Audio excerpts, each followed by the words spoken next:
Okay, everybody, we are in here live.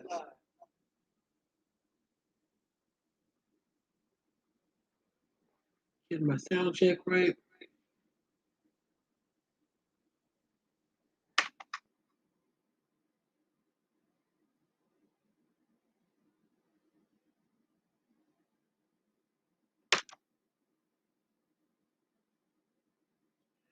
Mics are obviously working fine, I can see.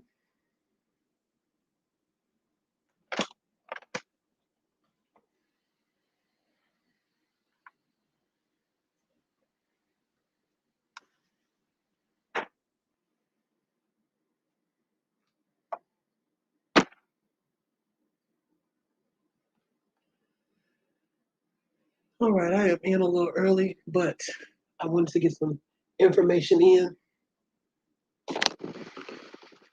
I had mentioned on a previous live, we were talking about Don Wells and the income and why they were living like they were living and this, that, and the other thing. Again, this is the Summer Wells live. We're going to talk mainly about her reward fund, about fake rewards and fake tip lines is going to be the central focus. I'm going to put that information up and we'll discuss it in a minute. Before we get to that, since there's no one in here, y'all can catch this part on the replay.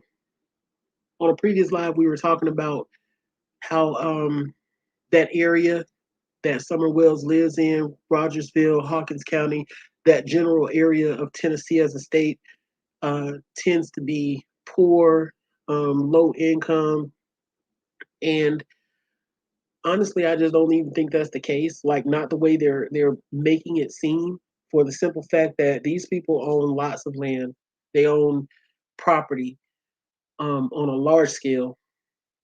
So I have to think that there's some type of generational wealth going on there.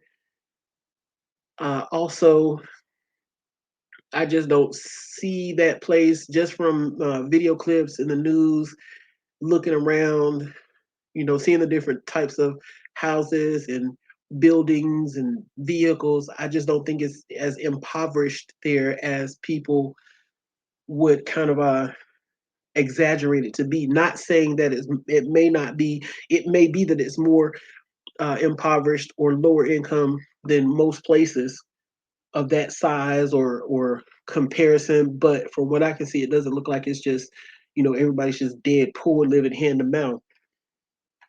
And that's kind of the image that's been projected when people talk about the financial situations in that area. And in the course of talking about that, we came to talking about, because people were saying that Don and them, they were really poor. They don't really have money like that. How did they afford to buy that car? Blah, blah, blah. Well, Don is a drywall finisher. And apparently he's an experienced drywall finisher who's been doing this for quite some time. Now, I did look up a few numbers just to get a better understanding for myself, because I know usually if you work in any type of construction related field, whether it's carpentry, plumbing, electrical, drywalling, roofing, whatever it is, you're generally going to make a decent amount of money, depending on your skill level and your experience. Sometimes in construction, experience will at least get you in the door, making more money than the next person. Um, my family actually does concrete landscaping, low level construction. So I know just from that aspect that there is money in construction. First, I want to put out there the federal poverty guidelines for a family of six uh, is $35,580. Now, if you make above that, you're above the federal poverty level. If you make below that, then you are below the federal poverty level, or you are in poverty. You are. Um, Here's the numbers I came up with. I researched drywall finishers. Drywall finishers, on average, make about $23 an hour. Now, in order for Don to fall below the federal poverty guidelines, if his sole income is from drywall finishing, he would have to work less than 30 hours a week. And I'm just going to assume that he works more than 30 hours a week. I'm going to say he works at least 30 hours a week. If he works at least 30 hours a week, that gives him a yearly income of $35,800, which is about $300 above the federal poverty guideline. And if that's the case, if we factor in a car payment of $600 a month, since he said that he had a $600 a month car payment, we're going to say electricity probably runs him about $300 a month, water about a $50 a month, gas about $50 a month if they got gas, because I know gas bills don't usually tend to be very high, and water bills don't either. Uh, food, we're going to say maybe $1,500 a month. Car insurance, they've got two cars. We're going to say $300 a month for that. And for fuel for their cars, I put down here $450 a month. That might be a low estimate because they do have two vehicles, and Don apparently has to travel quite some distance to work. Apparently, he was working in Jonesboro the day that Summer went missing, and that's like a 45-minute to an hour drive away, 45-minute drive away. So if he's making that round trip every day, my estimate on fuel may be a little low. So just for the sake of argument, we'll make it 550 instead of 450. I really won't change the numbers very much. It's $100 difference. Okay, so if he worked 20 hours a week, he would be just barely below, he would be below the federal poverty guidelines. He would be making about $24,000 a year. That would be about $2,000 a week in bring home income before taxes or whatever. And that would give him a surplus of about $150 a week or $600 a month. That's after fuel, car payment, blah, blah, blah, groceries, utilities, all that. So that will leave about a $600 a month surplus. And that would be on an income that's below the federal poverty guidelines for a family of six. Now, this is not including buying clothes, toys, going out to eat, other little things that you might have to encounter. This is strictly based off income and things that you would absolutely have to pay. I didn't include rent since he inherited the house, and therefore he's probably only going to pay taxes like once a year. I'm going to assume that the taxes on that property aren't very high. I did not look up the numbers, but in general, it's a whole lot more affordable to own your house and property than it is to pay rent. You end up paying a whole lot less as an owner than you do as a renter. So let's just say he has to pay $2,000 a year for the house and property. That still would be well within his means. Of course, he'd be getting by the skin of his teeth at 20 hours a week and $24,000 a year, but it's doable. Now, that's also not factoring in other habits, drugs, alcohol, gambling, anything like that. I'm going to assume Don works at least $47. Hey, Randy, I'm going to assume Don works at least 40 hours a week. That would give him $47,840 a year in total income before taxes. That's about $3,987 a week. That will give him $2,237 excess income each week. So I might be saying that wrong. That might be per month.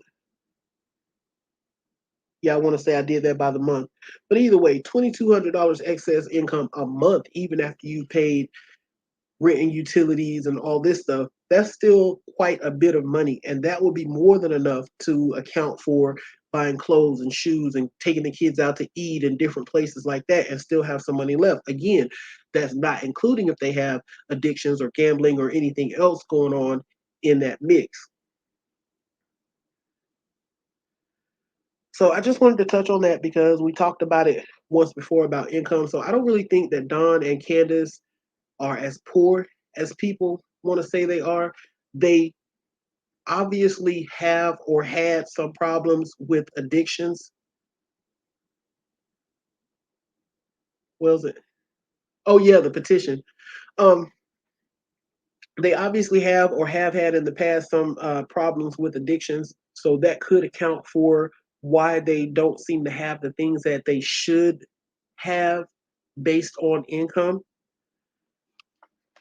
But now that we touched on that, let's move along because our little Appalachian princess has made it to mainstream media, and she is finally getting the nationwide coverage that I think her case should have gotten from the beginning. Um, because in a case like this, with so much going on and so many loose ends and this, that, and the other thing,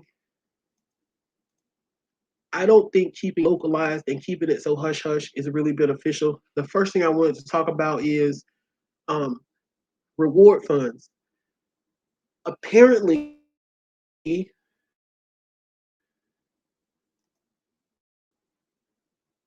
apparently, that foundation, We Can Bring You Hope, or organization, whatever they are, has been kind of doing some underhanded stuff as far as the reward fund and getting tips or whatever.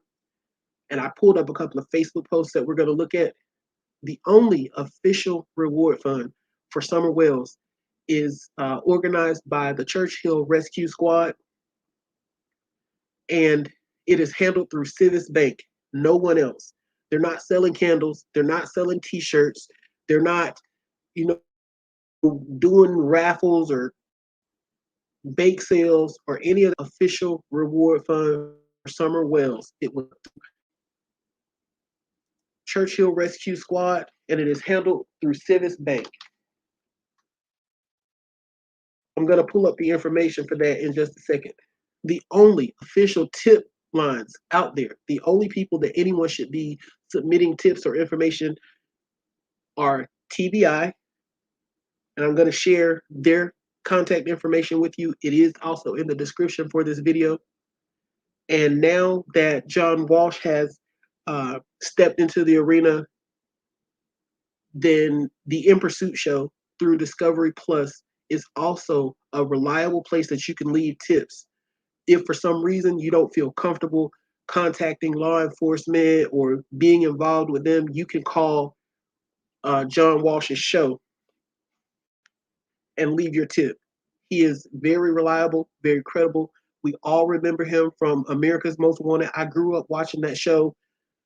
He's caught just about everybody he went after on that show. His numbers are up there. He is good about maintaining confidentiality. One thing I never heard of when America's Most Wanted was on the air was, yeah, We Can Bring You Hope as a scam. We're going to get to that. One thing that I never heard of with America's Most Wanted was anyone saying that they were put on blast, put on Front Street, that the confidentiality was broken. So I just trust and believe that with the In Pursuit show, he's still maintaining that level of you can come to me. He even said that he doesn't care if you're illegal. He doesn't care if you're wanted. He doesn't care what your situation is. All he wants is information that's going to bring Summer home, catch the criminals that he profiles, and different things like that. He don't care nothing about what your situation is. It's not his intention to get you in trouble, get you deported, arrested, anything. He just wants to know how to find the people that are lost and how to catch the people that are doing dirt. Um oh, y'all gotta forgive me. I'm in a little night, but I'm gonna through this because I want to do summer, and then I have another live that is set up for uh the Gabby Petito and Brian Laundrie case after this. So I'm trying to go about 3-4 hours tonight, if possible. Here we go. Get this pulled up. Now, the last that I checked, Summer Wells Reward Fund was up to $40,355. I heard someone saying that there was $90,000 on the table and all this. The official reward fund for Summerwell, the last I checked, which was yesterday, is $40,335. The only official places to make a donation in person for Summer Wells are the CIVIS Bank locations in Rogersville, Tennessee, Churchill, Tennessee, and Sneedville, Tennessee. If you are not local to that area and cannot walk into a CIVIS Bank, you can mail a check or money order to 210 East Main Street in Rogersville, Tennessee, 37857. Again, don't send your money to anybody else. Don't buy candles, t-shirts, rag dolls. Don't donate at a car wash for Summer Wells because that is not the official fund. We have no way to know or prove where that money is going to go, what it's going to be used for. As sad as it is, people are always looking for an opportunity to scam people and to make money and profit off the pain of others and the loss and hurt of others. And so Summer Wells, especially now that she's getting national coverage and she's in the spotlight a little more, um, outside of the true crime sphere, now that she's getting more national attention, then that's just going to open the door for more people to want to scam and try to profit off and find a way to turn a dollar off of it. So Churchill Rescue Squad, CIVIS Bank, TBI, John Walsh. That's all that's official.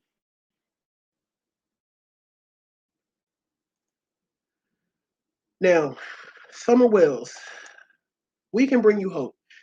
This is their post from September the 16th.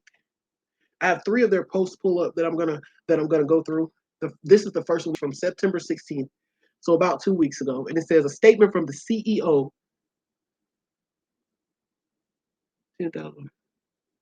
And that may be possible. And I'm not by any means saying that there aren't other rewards out there, but this is the official reward fund that's well known, documented, and we know that that money is going to the right place and will be used for the right purpose. But when people start asking for tips, especially certain people saying, send your tips to us, and you're not Crime Stoppers, you're not law enforcement, you're not somebody like John Walsh that's on the case, then that's where it gets kind of fishy, especially with this organization, for the simple fact that they're so closely entwined with the family and there's already been so much scandal with them.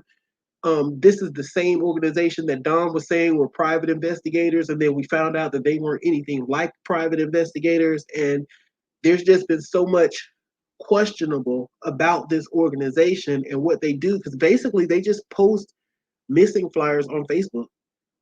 That's basically all I've seen from them. There's not really documentation for them. There's not really like a paper trail, a proven track record. I mean, when it comes to, like, say, search and rescue organizations, when you hear EquiSearch, you know you're dealing with professionals. You know they have a track record. They're established and they're reputable. But if I just threw out there, I don't know, Duncanville Search and Rescue, nobody's heard of them. So nobody knows anything about them. That they may or may not even be a thing. That would be great. I haven't looked at him. I've seen his name floating around for a day or so, but I really haven't had time to really look at it. So I just kind of wanted to address this right now. Anyway, from September 16th on their Facebook page, they posted and said, a statement from the CEO of We Can Bring You Hope. In light of the rampant spread of misinformation being circulated about myself personally and my organization, We Can Bring You Hope, I would like to provide the public with accurate information. My hopes are the truth and clarifications in this statement are circulated just as much, if not more, than the continuous misinformation that seems to spread like wildfire, all of which have been inflammatory and non-productive. The circulating misinformation has resulted in not only the doxing of my personal information, but that information has been spread on the internet and included comments of people potentially showing up at my home. This irresponsible behavior that is escalating is not only causing duress, but has the potential to get people hurt. While anyone's information may be publicly available, sharing their personal information on a public platform with slanderous statements or suggesting anyone show up at their door because there is an imaginary bone to pick is not responsible or safe. This behavior is not okay. This is not a game or a television series. This is real life. This situation involves a missing child and is now escalating to the point that other lives are being destroyed and creating an additional victimization of many innocent people. First and foremost, I will once again provide clarification on the falsehood that I have presented our organization as private investigators. I have never stated nor presented the organization as private investigators. If a family is looking for information, We Can Bring You Hope will offer to assist in the research on a subject matter and also reach out to law enforcement or PIs on their behalf. That's advocacy. The terminology referencing the organization as a PI was loosely used by a family member in honest error. We addressed the issue before, but it seems the clarification has not reached the masses like this information has, so I've addressed it again. With that said, there is and has been a private investigation service involved in the case of Summer Wells. It is my expectation that their information does not get misused via doxing and lead to any harassment of their agency or themselves personally. They, like us and many others, have one goal: find Summer Wells. Secondly, I would like to address the private phone call that was retrieved illegally from the blog radio platform. The private phone call was just that, a private conversation. Blog Talk Radio and the authorities are currently investigating the illegal access to my private conversations, and when the individuals are identified, charges will be pursued. Additionally, not only is hacking into a personal account illegal, continuously sharing illegally obtained phone calls is also a prosecutable offense. Okay, I'm not going to keep reading their defense. These are the two important posts, but basically she's defending herself against whatever accusations are flying. This post here is from one day ago.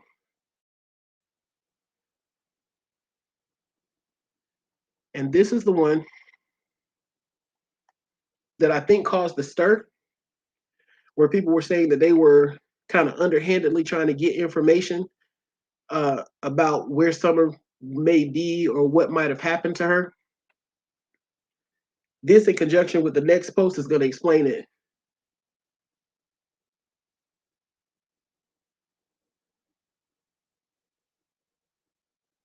I've heard that. But then they also say that they got their information from some other source, not from Don Wells, that they used on their flyers and some other junk. I don't really want to deal with them because from everything that I've heard about them, they just seem like a scam all around. And it's kind of like I kind of feel toward We Can Bring You Hope, like I feel toward Don, like you can't trust anything that comes out of anyone's mouth that's associated with them. The same way you can't really trust anything that comes out of Don's mouth. All right, it says, say her name, Summer Moon Utah Wells. She is still missing. She is an innocent child. Stay the course. Don't give up on her. You are the ones who will bring her home. When you have a missing child, this is every parent's greatest fear, that the day will come when they are not talked about or looked for. Don't turn away. Keep Summer Moon Utah Wells in the front of your mind, on the tip of your tongue, and in all of your prayers. Fight for Summer. Bring Summer home. God bless. Updated. Missing child, Summer Moon, Utah Wells, Rogersville, Tennessee, reward. Rewards are never held by any member or representation of We Can Bring You Hope. Reward are held by outside source. Last seen 6/15/2021, age when missing, 5 years old, height 3 feet, weight 40 pounds, blue eyes and blonde hair. Summer was last seen at her home on Ben Hill Road. Summer was reported missing to the Hawkins County Sheriff's Office at approximately 6:30 p.m. on Tuesday, June 15th. Hawkins County investigators immediately began working the case. Shortly after that, an endangered child alert was issued. Can't talk straight. So they go through the basic description of her going missing, the information about the red truck. Down here at the bottom, they keep claiming that They never said to send tips to them. But down here at the bottom, it says, if you know anything about where Summer is, contact, and it gives TBI's information, it gives Hawkins Shares information, and their tip information. The case number, NCIC, NCMEC number, NamUs number. Then it says, we can bring you hope at, and it gives their phone number, call or text. It also gives their email, and it gives another email. It gives their web address, and it gives a tip portal, which is an email. We can bring you hope.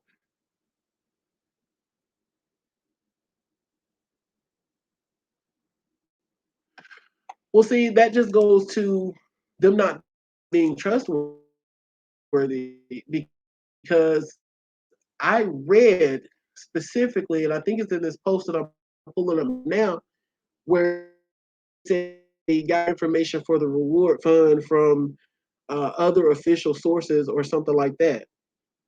So I just, when I find that in general, just in life, period, something else over there, I just find that you can't trust them. I don't put trust in them anyway. So I just chalk pretty much everything they say up to being a lie.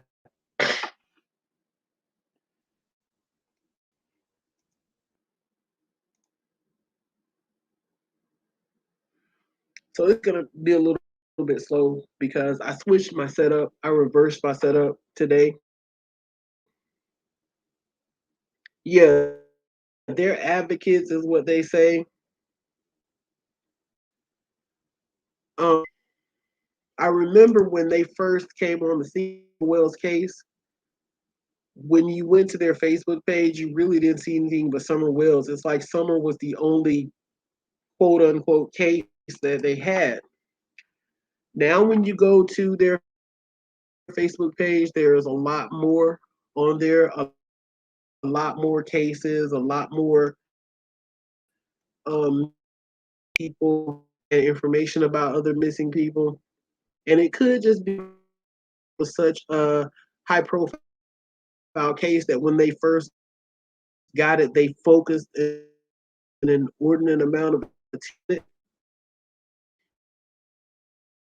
I'm not really saying anything about the people who run this organization or anything else because I really don't know. Some channels have done like a lot of research in them and they posted information and like criminal backgrounds and different things associated with it.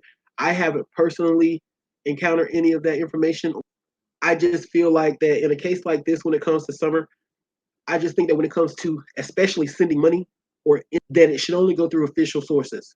And that's because, I mean, even me, even if I was to say, hey, the fact that we don't know really anything about these people other than whatever they presented about themselves on the internet, on Facebook, on Twitter, on YouTube, or wherever else they may portray what they stand for or who they want us to believe that they are. We don't know if they're working somehow in connection with Don, if they're friends with them, or what the situation is. So who's to say they're not getting tips?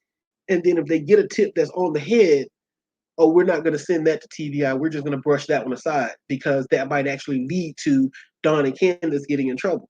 So we don't know what kind of information they might filter out. So instead of even taking the chance on a valid tip that could bring Summer home being swept under the rug by a guilty associate, then just send the information to the right people. Just send it to TBI. The same way that I can get on my computer and type in their email address, I can type in TBI's email address. The same way I can get on the phone and dial their phone number, I can dial TBI's phone number or John Walsh's phone number. So there's really no need to send information through a third party to get it to the authorities when the authorities are so easily accessible. Not only that, when it comes to the money, there's no need to filter money through a third party when it's so easy to mail a check or money order right to CIVIS Bank. You know, it's that simple. Even if it might be easier to send a cash app to whoever because it's right there on your phone, tap, tap, it's done. But at the end of the day, what if you sent that money to someone who's doing something else with it and it's not even going to help someone? You just basically gave these people your money for no reason.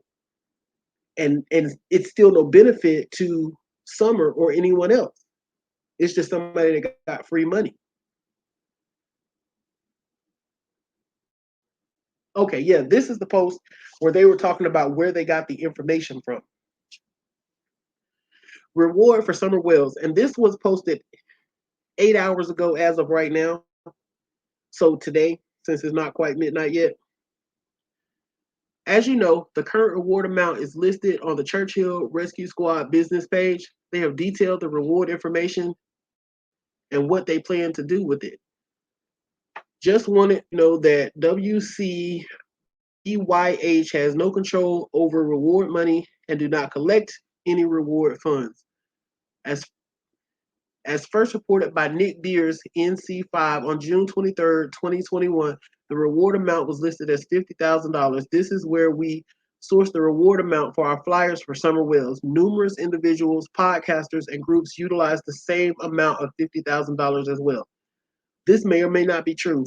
I don't remember ever hearing $50,000 as the award amount until I saw like their flyer here recently. It's possible that it was already out there. When the reward amount was announced several weeks ago, we updated our digital flyer to reflect that. Unfortunately, there's nothing we can do about the paper copies that are already circulating in communities.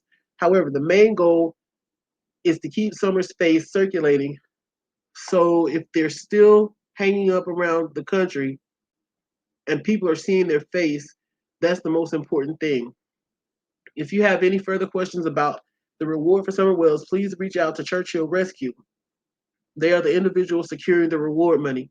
If you have questions about where the $50,000 amount was derived from, they can probably answer that, as well as Nick Beers, as he is the individual that reported that information at the end of June 2021. I'll go back and look that up and see what Nick Beers was talking about at the end of June. As for the tip line, that was added as an additional means of convenience for any individuals who have information on any case but are too afraid to speak to law enforcement directly. Sometimes we receive crucial information, sometimes it's bogus. Either way, the information goes directly to law enforcement. The tip line simply acts as a buffer for those who want to talk but do not want to be involved. This is an uncommon situation. Law enforcement contact info is always listed on our flyers, and it's obviously the preferred means to report info on sightings. The tip line was added as additional tool and confidential method for the general public to utilize if they have info on any missing person. I hope this clears things up for you. See, you're saying August, she's saying June. I don't get it.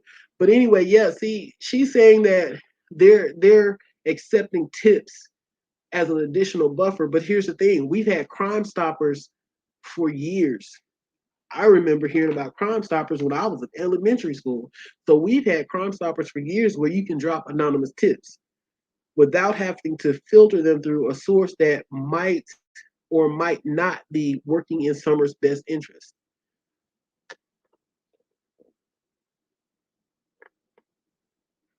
I just feel like that anyone who's genuinely out for Summer's best interest is going to funnel you towards the proper authorities, established, reputable gateways to get information across. Because I mean, in this day and age, it's so easy to get information to somebody and to share information. Even with all the technology that we have, it's still quite possible to do something anonymously if it's that important to you and you really want to get it done. So there is still, no matter how they try to like break it down, or okay, I see here she does have his post dated June 23rd saying $50,000. Bon Aqua pledged 25,000, and the Kingsport man offered 25,000.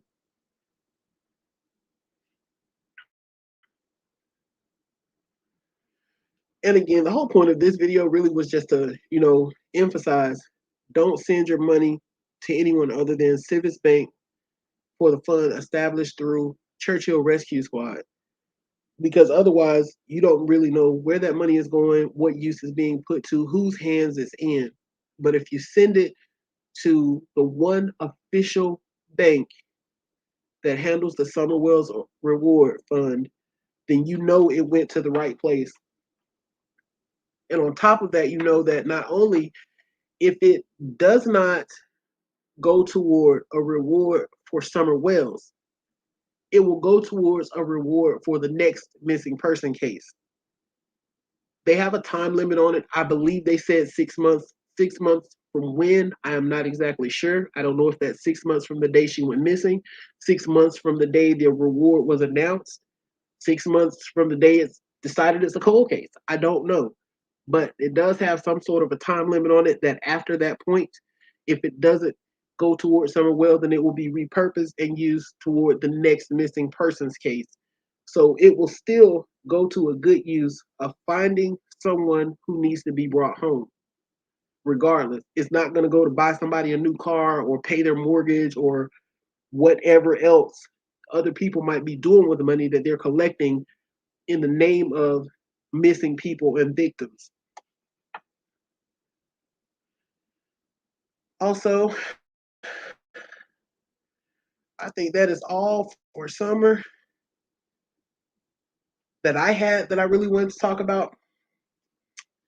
We haven't heard from Don and them in a while, so all's quiet on the home front. He's not apparently saying anything scandalous to his friends on this other YouTube channel.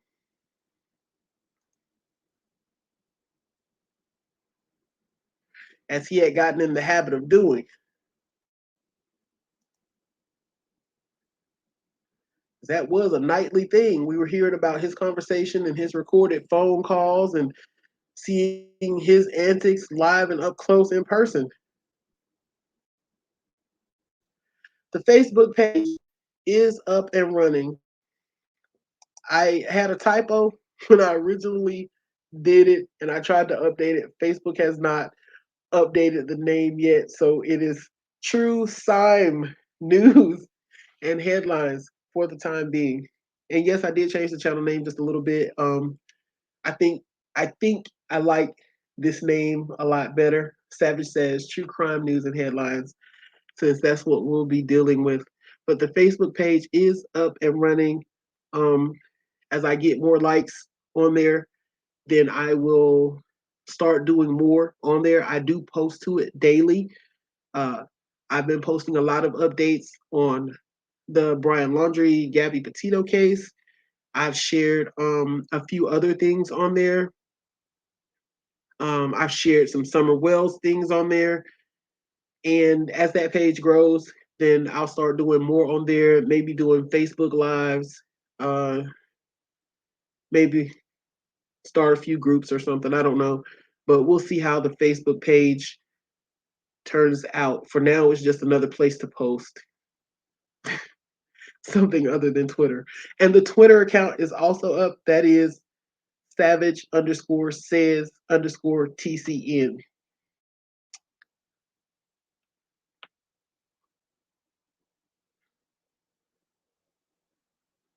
Great info. Thank you, Randy. As stated at the start of this fund, these funds will stay available in this account until December 31st, 2020. If no credible leads or tips are given that lead to the recovery of Summer Wells, these funds will be donated to the Child's Advocacy Center.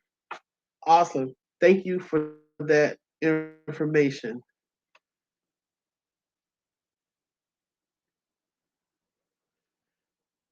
I'm going to put both of those chats up for a few minutes so that people can see that on the replay. John Walsh. So John Walsh put Summer on the national stage. How do you feel about that? Do you think he gave her enough attention? Do you think maybe he should have given her a little more of an extended segment other than the 15 seconds? Or do you think 15 seconds was enough? I can see it both ways. I think that 15 seconds on the national stage were enough to get her name out there further. Like I said, outside the true crime sphere. because everybody on YouTube and Reddit and Twitter and Facebook know about Summer Wells if you're in, but that's mostly going to be true crime people or people that are local.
Okay, yeah, so I'm not sure what happened, but my internet apparently just flipped out for about 2 hot seconds.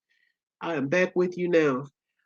Candlelight Vigil will be held on the 14th at 7 p.m. True, that is the uh, on the ground Candlelight Vigil. And there's also the next day on the 15th, there's the online virtual Candlelight Vigil for summer. And it should be all creators on all platforms: Facebook, Twitter, Periscope, whatever else is out there, TikTok. And that is at 6:30 p.m. October 15th. Oh, thank you. Um, there's a rumor that Don has asked for Dog the Bounty Hunter to get in on Summer's case. I was Googling that earlier, but I can't find that information. But apparently, another channel posted a video saying that. I started watching the video, but I had to drop the video because I needed to get on here to do my live. So I'm looking for that information. I don't see what he could want Dog the Bounty Hunter in there for, other than maybe just for attention on himself. Like maybe he just wants to put that out there. Let me pin that one. Maybe he just wants to put that out there so that he looks like a good guy or something. 27 seconds, you timed it. 27 seconds to get back, but the internet only went down for a few seconds. Like it went out and then it was right back. But I guess I had to reconnect. Um, we are going to talk about Dog the Bounty Hunter a little bit in the next live, because when we end this one, I'm going to come right back. We're going to talk about Gabby Petito and Brian Laundrie. There's some new body cam footage that's come out, and we're going to watch that. But as for Summer, I don't know, man. I'm really hoping that the next thing we hear is that John Walsh received a whole bunch of tips because of his spotlight on Summer. And I really want to hear that one of those tips was solid and led to making some kind of progress on finding Summer. Uh, TBI has been, and Hawkins County, they've been given a couple of updates lately, but the last two updates that they gave weren't really updates. They were just rehashing old information, and not even really that. They were mostly just saying how social media is messing up the case. And I get them. I understand that because you got people calling them probably saying all kinds of ridiculous stuff. They watch all these videos and stuff and hear all these crazy outlandish theories and think they solved the case. And so they're calling law enforcement and having law enforcement run around chasing their tails about nothing because you gotta he probably would. I mean, Dog is a criminal too, but I don't he's a different kind of criminal than Don is.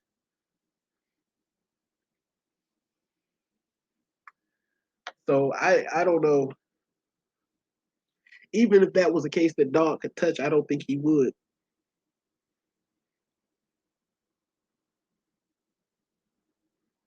Because if Dog gets in there, one thing about Dog, he's not just a TV personality. He actually got some street sense. He got a lot of street sense. Plus, he's been to prison, so he has that experience under his belt too. He seems like he's really good at reading people. I used to watch his show, and I know he had the whole thing with the little racist phone conversation or whatever that was. But I mean, everybody screws up. I ain't tripping. I like Dog Show, and if they bring him back, and I happen to be watching TV, I'll watch his show again.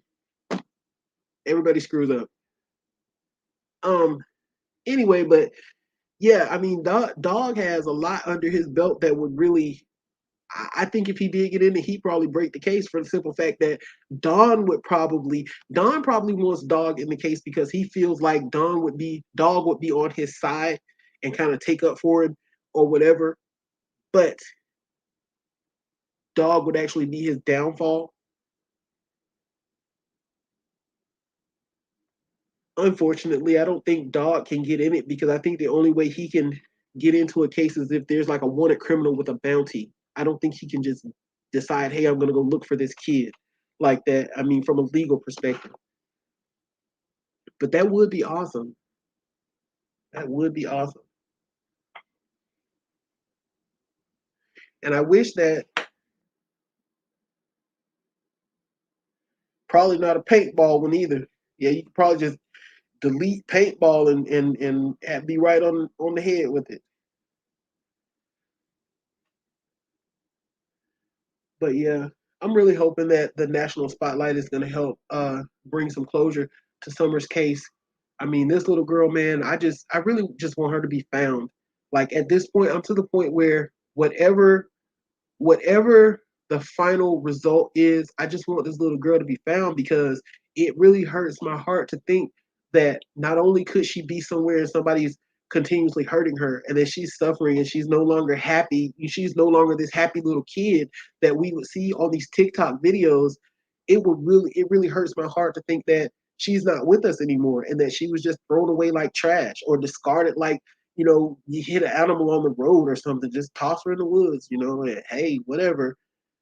I mean, she deserves so much more than what she had in life and much more than she potentially got in death. Either way, this little girl needs to come home, you know? You're right about that because he's a criminal. He's a convict, but hey, I wouldn't put it past him. And I think about that too. Like, I'm trying to figure out how he even got to become a bounty hunter with a criminal background, especially for the charges that he had. But I'm sure it's a state to state thing because I only recently learned I was watching this show on ABC called For Life, and it's about a guy who was wrongfully convicted back in the day for being a kingpin, and it's based on a true story. The dude was wrongfully convicted back in the day for being a drug kingpin, but while he was in prison, he studied law, got his degree because some other state had a thing where they would give you a law license if a practicing attorney would sponsor you or something like that. So he actually got a law license while he was in prison and worked his way out of prison, getting his conviction overturned and getting the people who wrongfully prosecuted him in trouble. So I'm sure that even with felonies, there's a way to get just about any job out there. Because really and truly, having a felony doesn't really stop you from having a job. It's just people decided that, oh, if you got this type of charge, then we don't want to be bothered with you because we feel like there's a likelihood you're going to do something else felonious. So I'm sure there's a way around it.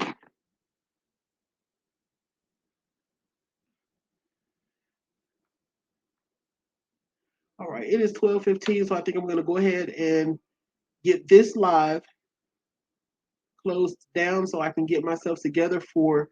I want to pin this post for a little while first, so I can get myself together for the Petito and Laundry live because there's a lot to unpack. I've got some points written down here that I want to touch on and talk about, but I'm sure that there's some other stuff that's going to come up because just before I went live, I watched Ikit Mail, and that's another great channel that I really want to promote. Ikit Mail, he really does a great job. He's been doing it for years. He's really professional and non-biased in his presentation. He has good information. But I was watching his, and he had a whole lot of interesting information about the laundry case that really got my gears turning.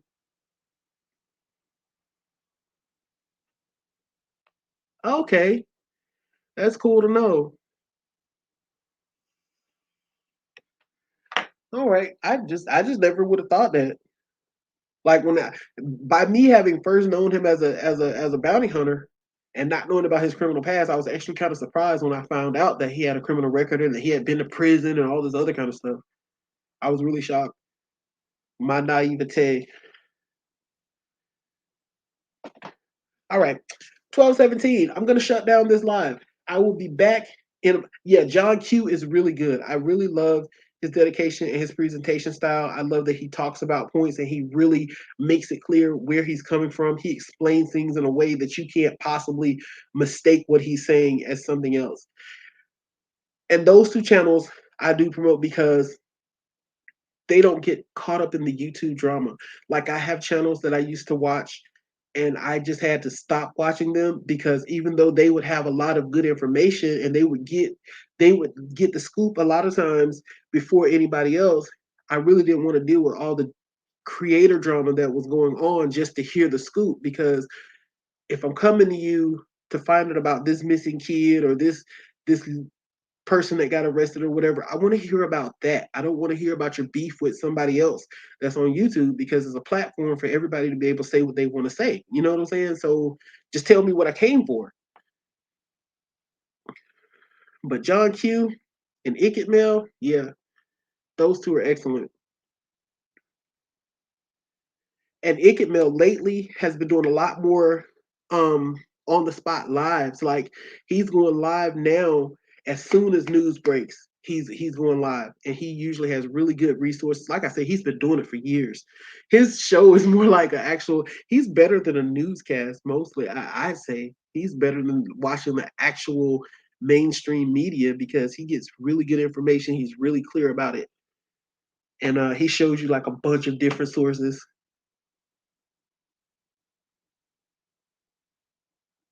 Who Ikit Mail did or John Q?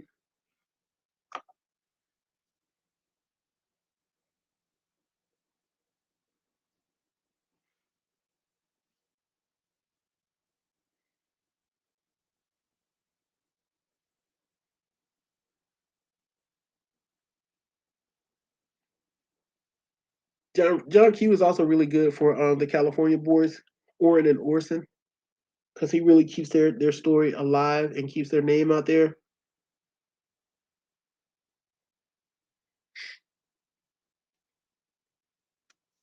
All right, I'm out of here. I will see you again in about 15 minutes on the Gabby Petito Brian Laundry stream. And I will also make sure I don't think I have John Q in my featured channels on my page, but I am going to put him on there. I have been intending to, but I haven't. Oh, he's live now? I'll catch him on the replay. All right, I am out of here.